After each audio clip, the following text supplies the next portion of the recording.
Hello बच्चों, कैसे हैं आप लोग। उम्मीद है बढ़िया होंगे। तो कल जो हम लोग क्लास कर रहे थे वास्तविक संख्याएं, उसमें हम लोग परिमेय संख्याएं और अपरिमेय संख्याओं को पढ़ चुके हैं। और आज हम लोग पढ़ेंगे एक एल्गोरिदम के बारे में जो कि यूक्लिड का एल्गोरिदम है। यूक्लिड एक मैथमेटिशियन थे जिनका योगदान काफ़ी है। जैसे हम लोग एचसीएफ इसमें मेनली पढ़ेंगे कि पहला चैप्टर जो है क्लास 10th का, उसमें यूक्लिड का विभाजन एल्गोरिथम पढ़ना है, जिसके थ्रू हम लोग को एचसीएफ निकालनी है। इसके पहले हम लोग भाग विधि से पढ़े हुए हैं एचसीएफ, और इसके अलावा गुणनखंड विधि से भी पढ़े हुए हैं। उसी का कुछ यूज हम लोग देखेंगे इस क्लास 10th के पहले चैप्टर में। चलिए तो हम लोग हेडिंग लगाते हैं। हम लोग यूक्लिड का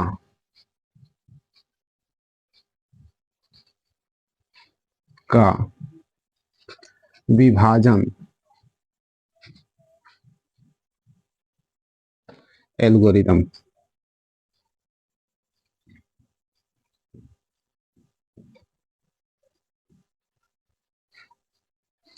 इसको लेमा भी बोला जाता है। इंग्लिश में लिखा जाए तो इसको लिखेंगे हम लोग यूक्लिड्स डिवीजन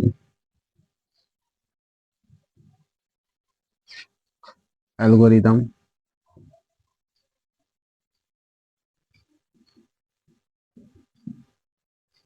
या इसी को हम लोग डिवीजन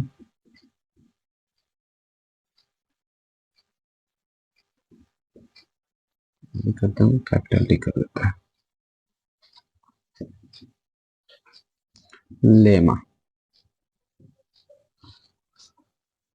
अगर हम देखें तो इसमें एक शब्द आया हम लोग का एल्गोरिदम। एल्गोरिदम का अर्थ क्या होता है? एल्गोरिदम सिंपली अगर हम लोग समझें तो एक प्रोसीजर होता है, स्टेप बाय स्टेप प्रोसीजर। यानी इसको हम देखें एल्गोरिदम,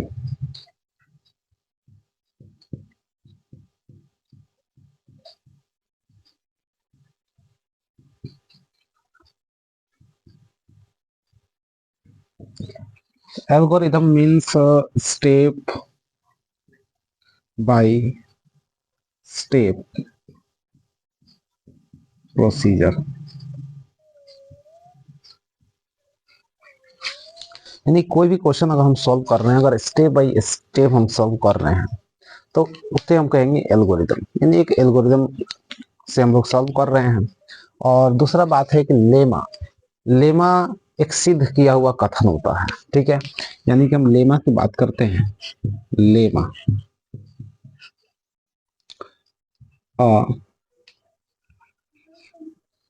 हिंदी में हम कहते हैं एक सिद्ध किया हुआ कथन। इसको हम लोग कहते हैं प्रूव्ड स्टेटमेंट।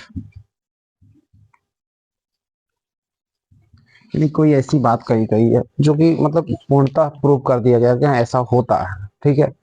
तो उसी प्रोसेस को हम अपना के अगर हम कोई दूसरा बात प्रूव करते हैं तो हम लोग क्या करेंगे, उसको लेमा, ठीक है। यानी कि इस कथन को हम लोग लेमा कहते हैं, या उसी को एल्गोरिथम भी हम कह सकते हैं। जैसे यूक्लिड ने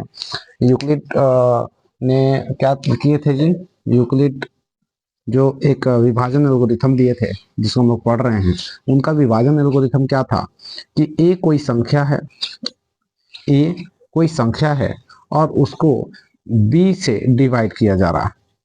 तो सपोज कि रिजल्ट में क्या आ रहा है, यानी क्वोशेंट जो आ रहा है वो क्यू आ रहा है, और रिमाइंडर जो है वो आर आ रहा है, ठीक है। रिमाइंडर आर आ रहा है, ठीक है। यानी कि ए अ नंबर है, अ नंबर यानी कि कोई संख्या है, कोई भी संख्या हो सकता है, ठीक है। कोई संख्या, बी भी कोई संख्या हो सकता है, कोई भी संख्या हो सकता है। ये मान लिया गया कि दो नंबर है, इसमें क्या है, ए बड़ा नंबर है और बी छोटा है। तो इसलिए छोटा वाला नंबर से हम क्या कर रहे हैं, इसको डिवाइड कर रहे हैं। और जैसे इसको डिवाइड कर रहे हैं तो कुछ ना कुछ क्या हो रहा है कि इसमें क्या देखिए क्वोशेंट के रूप में आएगा। यानी कि कितना बार में कटता है, जैसे भाग हम लोग देते हैं तो कहते हैं कोसेंट यानी भागफल आएगा कुछ, तो इसको हम लोग क्यू से डिनोट करते हैं, मान लेते हैं कि क्यू है, और रिमाइंडर जो है यानी कि शेषफल जो है हम उसको आर मान लेते हैं। ठीक है, तो इसमें क्या हुआ कि अब इसी के बीच में इन्होंने क्या हुआ, एक संबंध बता दिया। ठीक है, ए मान लीजिए कि स्मॉल ए हम लोग लेते हैं, तो ए इक्वल टू कहा कि बी और क्यू में गुणा कर देंगे, आप प्लस कर देंगे रिमाइंडर को। ठीक है, तो ये क्या हो जाएगा, ए के बराबर हो जाएगा। ठीक है, जहां पर अगर देखा जाए, यहाँ पे दोनों में देखा जाए, तो यानी कि हम बी क्यू में गुणा करते हैं तो क्या आता है, ए बराबर एक्चुअली बी क्यू लिखा जाता है, B Q plus R. R के बारे में भी उन्होंने एक बात कही है कि आर जो होगा, जहां देखा जाए तो जहां 0 less than equal are less than B, यानी कि इसको समझने वाली बात यह है कि आर का वैल्यू या तो 0 हो सकता है या तो 0 से बड़ा हो सकता है, यानी कि 0 या 0 से बड़ा हो सकता है आर का वैल्यू, लेकिन बी से हमेशा ही छोटा होगा। अगर हम इसको इस रूप में लिखते हैं, हम लोग डिवीजन बनाते हैं, भाग बनाते हैं, जैसे मान लिया कि मैंने 3 से 10 को डिवाइड किया, तो 3 तरीका 9, 6 3 जा 9, यानी कि 1 रिमाइंडर बचेगा। तो यहाँ पे देखा मैंने कि यहाँ पे क्या है, ये कोई नंबर b है जिस जो a को डिवाइड कर रहा है, ये a इक्वल टू 10 हो गया, b इक्वल टू 3 हो गया। ठीक है, अब इस b ने क्या किया, a को डिवाइड किया यानी कि 10 को डिवाइड किया, तो यहाँ पे कोई नंबर फाइंड हुआ, यानी कि इसको हम लोग बोलते हैं q, लेट कर लिए q है, और ये जो बचा है यहाँ पे उसको हमने कहा रिमाइंडर आर। ठीक है, यानी कि यहाँ पे देखिए तो ए इक्वल टू, इसको स्मॉल कर लेते हैं आर, तो यहाँ पे ए इक्वल टू क्या मिला, हम लोग पढ़े हैं भाग की जांच पढ़े थे हम लोग, इसके पिछले क्लास में हम लोग पढ़े हैं, 8 में 7 में पढ़े हम लोग कि जब भी भाग की जांच होती है तो हम लोग क्या करते हैं, यानी कि भाज्य बराबर भाजक गुणे भागफल प्लस शेषफल करते थे, तो वो क्या होता था, भाज्य के बराबर हो जाता था, यानी इन दोनों का गुणा करके ये वाला जोड़ देते थे तो हमको इसके बराबर आ जाता था। ठीक है, तो वही चीज यहाँ पे भी यूक्लिड ने वो प्रोसेस जो बताया था यूक्लिड नहीं बताया था, तो उसी को यहाँ पे लिखा गया है स्टैंडर्ड फॉर्म में कि a equal to B Q plus r, यानी कि बी और क्यू को गुणा किया गया है, बी और क्यू को, यानी कि ये भाजक और भागफल में गुणा करके जो शेषफल है यानी कि उसको जोड़ दिया गया है। ठीक है, तो रिमाइंडर क्या आ रहा है, या तो 0 के बराबर होगा, 0 के बराबर या तो 0 से बड़ा होगा। ठीक है, तो यहाँ पर 1 देखा जाए तो 0 से बड़ा है। ठीक है, लेकिन कभी भी ये ध्यान रखिएगा कि रिमाइंडर जो होगा वो b के बराबर नहीं हो सकता है या b से बड़ा नहीं हो सकता है। अगर b से बड़ा रिमाइंडर आने लगा तो समझिए कि आपका भाग गलत है, यानी कि अभी और वो कटेगा। ठीक है, तो ये जांचने का प्रक्रिया थी, और इसी प्रोसेस को अपनाकर हम लोग क्या करेंगे, यानी एक तरह से भाग विधि ही है, और भाग विधि के द्वारा ही हम लोग क्या करना है, HCF फाइंड करना है।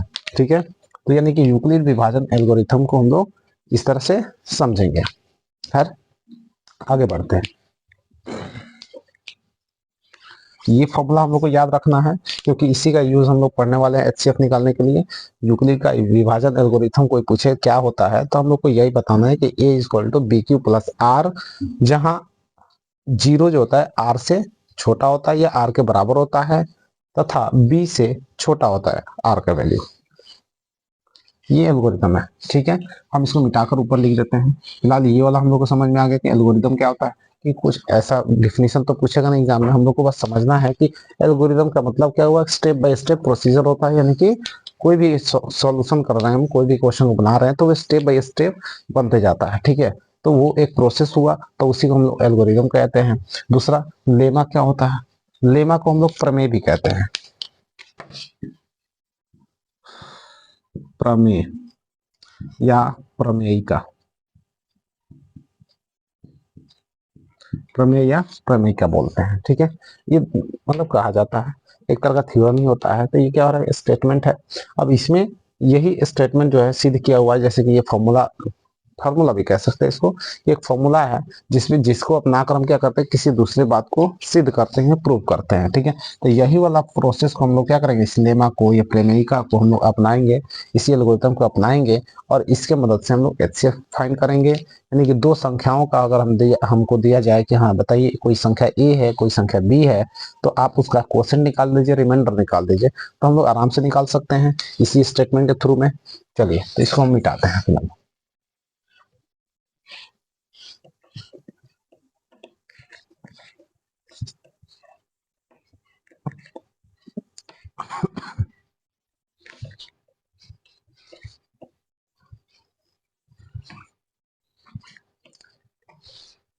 इसको हम यहाँ पे लिख देते हैं, a equal to B Q plus are, जहां यानी कि वेयर 0 लेस देन इक्वल, ये इसको लेस देन और इक्वल बोलते हैं, एक तो लेस देन है, नीचे जो लाइनिंग है वो इक्वल को दिखाता है, लेस देन इक्वल आर और लेस देन बी। चलिए अब हम लोग देखें, इसमें अगर हमको कोई दे दिया जाए कि ए का वैल्यू निकालिए, ए का वैल्यू हमको दिया हो अगर 10, सपोज कि ए का वैल्यू हो गया 10 और बी का वैल्यू दे दिया हमको 7, तो हमें क्यू निकालना है, आर निकालना है। ठीक है, सबसे पहले हम लोग क्या करते हैं, इसको रफ में इधर दिखा लेंगे, अपना सिर कॉपी के पीछे इधर रफ कर लेंगे कि हाँ हमको क्या करना है, बी नंबर है यानी बी से डिवाइड करना होता है, यानी 7 है तो 7 करेंगे, इधर 10 है तो 10 को सेंटर पर रखेंगे, बीच में रखेंगे और इसको डिवाइड करेंगे, यानी कि 7 पे कम 7 बचेगा 3, यानी कि क्या हुआ, यहाँ पे हमको अब तो कटेगा नहीं, यानी कि 7 से छोटा हो गया 3, तो हम 3 जब छोटा हो गया तो हम क्या करेंगे, इस फॉर्मूला को अपना लेते हैं। ठीक है, इस यूक्लिड प्रमेय से, यानी कि हम लिखते हैं यूक्लिड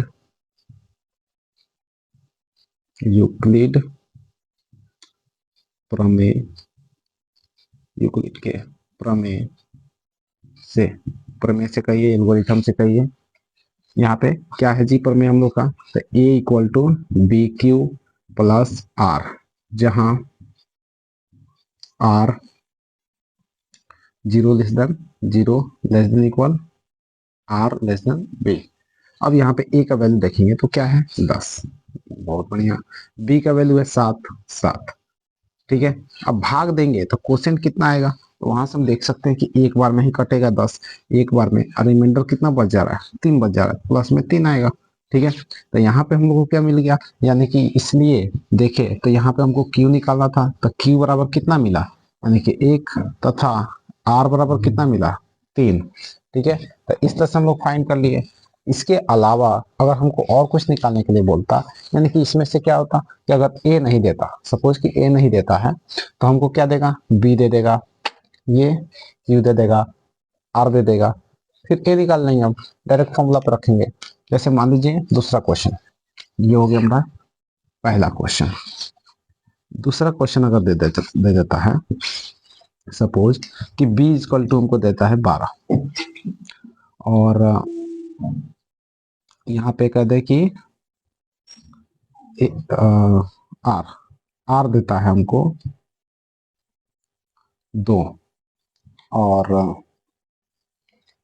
बचा क्या हमको, बी हो गया, आर हो गया और क्यू देता है हमको 6 और कह देता है कि आप ए फाइंड कीजिए।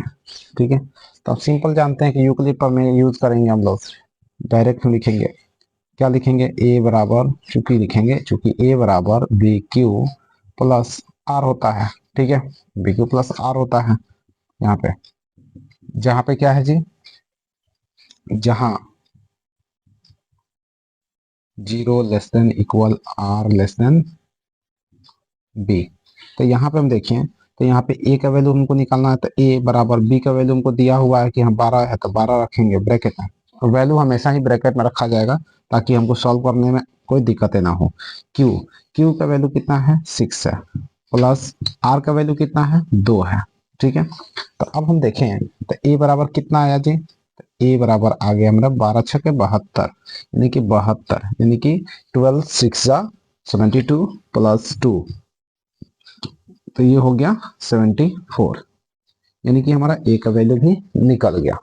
इसके अलावा अगर मान लीजिए सपोज कीजिए कि हमारे पास क्या हो कि यहाँ पे हम लोग देखें कि हमारा ए और बी दिया हुआ था, दोनों निकालना था। इसके अलावा हम देखें तो इसमें क्या दिया, ए नहीं दिया, ए निकालना था हमको और बाकी तीनों चीज दे दिया। अगर हमको मान लीजिए कि ए और बी में से अब हमको जैसे इसमें बी दिया था, अब हमको ए दे दे और बी नहीं दे, बाकी ये दोनों दे देगा। ठीक है, इधर तीसरा एग्जांपल जैसे लेते हैं कि तीसरा में अगर हमको देखें तो इसमें हम लोग देखें क्या चीज दिया था, पहला में ए दिया बी दिया और दो को निकालना था। दूसरा में हमको बी दे दिया, आर दिया, क्यू दे दिया, इसमें हम ए निकाल लिए। अब हम कहते हैं कि हमको जैसे दोनों में बी का वैल्यू दिया, इसमें बी दोनों का वैल्यू हम कर दे कि नहीं देता है, यानी कि बी का वैल्यू निकालना हो, यानी कि बी इक्वल टू वॉट, तो यानी कि ए का वैल्यू हमको दे देगा, मान लीजिए कि 50 दे दिया। ठीक है, और इसमें क्यू का वैल्यू मान लीजिए कि हम 6 ले लेते हैं, आर का वैल्यू मान लीजिए कि हम 2 आ गया। ठीक है, तो अगर हम देखें कि हाँ अब हमको निकालना है बी, तो यानी कि डायरेक्ट हम फॉर्मूला देखेंगे, यूज करेंगे, क्योंकि हमको पता है कि हाँ प्रोसेस क्या होगा, इसी में से हमको कोई चीज निकालना है, तो हम लोग लिखेंगे डायरेक्ट क्या चीज, सॉल्यूशन लिखेंगे चूंकि यूक्लिड प्रमेय से, यूक्लिड के प्रमेय से क्या मिल रहा है कि यूक्लिड के प्रमेय से हम लोग को, तो a equal to B Q plus r. ठीक है, यानी कि यहाँ पे देखें तो इसलिए क्या मिलेगा हमको, ए बराबर दिया है 50 दिया है, बी का वैल्यू हमको दिया हुआ है नहीं दिया है, बी को बी लिखेंगे, और क्यू का वैल्यू हमको दिया है 6 प्लस आर का वैल्यू भी दिया हमको 2, तो आर के जगह पर 2 दिखता है। चलिए अब हम इसको सॉल्व करते हैं, 2 को इधर शिफ्ट करते हैं, यानी कि 50 है, ये 2 जब साइड चेंज करता है तो इस चिन्ह बदल देगा, लेकिन प्लस है तो माइनस हो जाएगा, माइनस का 2 हो जाएगा, इधर बचेगा क्या, 6b बचेगा। ठीक है, ये 6b, अब 6 को इधर शिफ्ट करेंगे, यानी इस दोनों माइनस हो जाएगा, माइनस होगा घटा हो जाएगा, तो यानी कितना हो जाएगा 48, 48, और ये 6 इधर शिफ्ट होगा तो यानी कि फ्रैक्शन में आ जाएगा, डिवाइड में हो जाएगा, इधर मल्टीप्लाई में है तो इधर डिवाइड हो जाएगा, यानी कि साइड चेंज करने पर साइन बदल गया, प्लस का माइनस हो जाता है, माइनस का प्लस हो जाता है, गुणा का भाग हो जाएगा, भाग का गुणा हो जाएगा। ठीक है, तो इधर गुणा है, गुणा चेंज कर दिया तो क्या हो जाएगा, यानी कि पहले देखिए बराबर है, यहाँ पे बराबर के उस साइड था 6, तो अब क्या हो रहा है, बराबर का हम इस साइड ले रहे हैं, यानी कि बी उधर बचेगा, बी इधर क्या हो गया 6 डिवाइड में आ जाएगा, डिवाइड है तो डिवाइड करेगा, कितना बार में काट देगा इसको 8 बार में, यानी कि देखा जाए तो बी इक्वल टू 8 आ गया, बी इक्वल टू 8। ठीक है, यानी कि इस प्रमेय से देखा जाए, यानी कोई भी चीज का वैल्यू दे दिया जाए, यानी कि हमको ए या बी दे दिया जाए तो हम 2 चीज निकाल सकते हैं।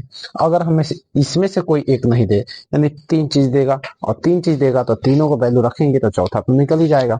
ठीक है, तो इस तरह से हम लोग यूक्लिड प्रमेय का यूज कर सकते हैं इन चारों में से किसी का फाइंड करने के लिए। ठीक है, अब हम लोग को देखना है इसी यूक्लिड प्रमेय से कि कैसे हम लोग एचसीएफ निकाल लेंगे, यानी कि मौसा निकालेंगे। कुछ नंबर्स का एक एग्जांपल देंगे, उसके बाद से आप लोग कीजिएगा, मिटाते हैं।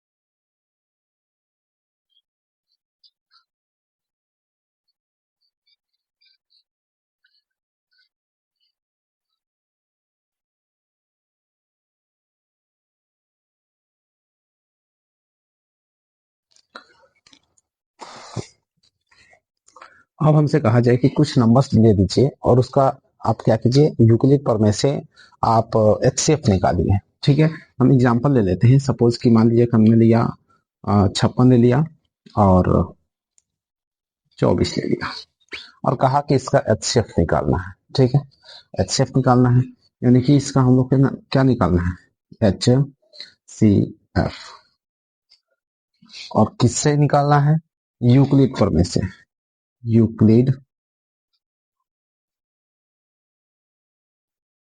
प्रमेय से, तो यूक्लिड प्रमेय से यानी जो कि ऊपर दिया हुआ है यूक्लिड प्रमेय, इसी का यूज करके हमको नहीं निकालना है, एचसीएफ निकालना है। सिंपल है, हम लोग सबसे पहले क्या करते हैं, यूक्लिड प्रमेय का यूज करने के लिए हम लोग एक रफ इधर कर लेते हैं, आसान होगा।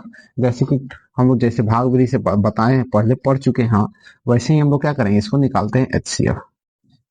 2 बार में भाग लगाते हैं तो कितना हो जाएगा, 24 दूनी 48, बचेगा 8, यानी कि ये हो गया कितना, कट गया। अब यहाँ पे देखिए 24 से 8 तो कटेगा नहीं, ठीक है। इसको कुछ ऐसे समझते हैं हम लोग, जैसे कि मान लीजिए कि ये है 24 और ये 2 नंबर, लड़ाई झगड़े की अगर हम बात करते हैं तो ये भी झगड़ते हैं, ठीक है। जैसे कि मान लीजिए कि ये छोटा है और ये बड़ा है, बड़ा वाला छोटा वाला का ऑप्शन दे रहा है, चल तू मेरे को मार। छोटा वाला भी कहे चल तो मारेंगे ही मारेंगे, ठीक है। लेकिन फिर चेतावनी भी दे रहा है कि मार तो रहा है, लेकिन देखना अगर मैं बच गया या मेरे में से कुछ भी बच गया तो फिर क्या हुआ, यानी कि फिर तुमको पीटना पड़ेगा, ठीक है, तुमको पिटाना है, ठीक है। इसने क्या किया, देखा कि 2 बार में ये समाप्त हो रहा है कि नहीं हो रहा, बल लगाया, क्योंकि ज्यादा जा नहीं सकता है, ठीक है। कम यानी 24 दूनी 48, ठीक है, यानी 48 पॉइंट इसमें खत्म कर दिया, ठीक है। यानी कि इसके पास क्षमता थी 2 बार में, और 2 बार में 48 पॉइंट खत्म किया, फिर भी इसकी 8 पॉइंट बच गए। अब बोला तो था कि हाँ, अगर बच गया तो फिर तुम्हें मारूंगा, तो इसमें से 8 पॉइंट जो बचे हैं अब इसको मारेंगे, क्योंकि ये छोटे हो गए ना, अब ऑप्शन तो इसको मिलेगा, अब ये बड़ा वाला साइड हो जाएगा। आ जा भाई मार लो मेरे को, ये 24 कितना बार में, ये तो मारेगा तो खत्म ही कर देगा। कितने बार मारेगा जी, 3 बार, ठीक है। 8 के पहाड़ा में 3 बार में कितना आ जाएगा, 24, ठीक है। यानी 8 3 का 24, यानी काट दिया, पूरा खत्म खलास। यानी कि जो काट दिया, जो जीत गया वही HCF हुआ। यानी कि यहाँ पे क्या हुआ, विजेता ये 8 हो गया, तो हमारा HCF भी 8। अब इसको हम लोग को वैसे तो बनाना नहीं है, हमको यूनिट पर में यूज करना है, ठीक है। तो हम लोग क्या करते हैं, यहाँ पे लिखते हैं, चूंकि सोल्यूशन लिखने पहले लिखेंगे, चूंकि यहाँ सबसे पहले बड़ी संख्या को दिखा दे कि बड़ी संख्या है कौन, 56, 56, यहाँ 56 बड़ी संख्या है, बड़ी संख्या है। अब बड़ी संख्या है तो इसलिए हम बड़ी संख्या को क्या मानेंगे, यानी कि ये बीच में ए आएगा, बड़ा संख्या ए आता है और छोटा वाला क्या कहलाता है, बी, यूक्लिड प्रमेय के हिसाब से। यानी कि हम देखें तो बी ए इक्वल टू क्या हो गया, ए इक्वल टू 56, तथा बी इक्वल टू क्या आ जाएगा, यानी कि इसमें का सेकंड नंबर जो छोटा वाला है 24। तो इसलिए इसलिए अब यूक्लिड प्रमेय के अनुसार, यूक्लिड प्रमेय का, प्रमेय लिखे चाहे प्रमेयिका लिखे, दोनों बात देखिए, प्रमेयिका से यूक्लिड प्रमेय का क्या बोलता है, ए बराबर बी क्यू प्लस आर, जहां zero zero not equal, sorry less than equal are less than B. अब इसमें देखें तो वैल्यू रखते हैं, बी का वैल्यू, ए का वैल्यू कितना है 56, 56 हो गया, इक्वल टू बी का वैल्यू कितना है 24, 24 हो गया, और Q का वैल्यू कितना है, तो Q का वैल्यू हमको नहीं मालूम है, ठीक है। तो यहाँ पे देखें भाग दिए हैं हम लोग, तो भाग दिए हैं तो कितना बार में कटा है, 2 बार, यानी वही Q का वैल्यू है, तो यहाँ पर भर दिए 2, प्लस रिमाइंडर यहीं से देख लेंगे कितना आया है, 8 आया है, ठीक है।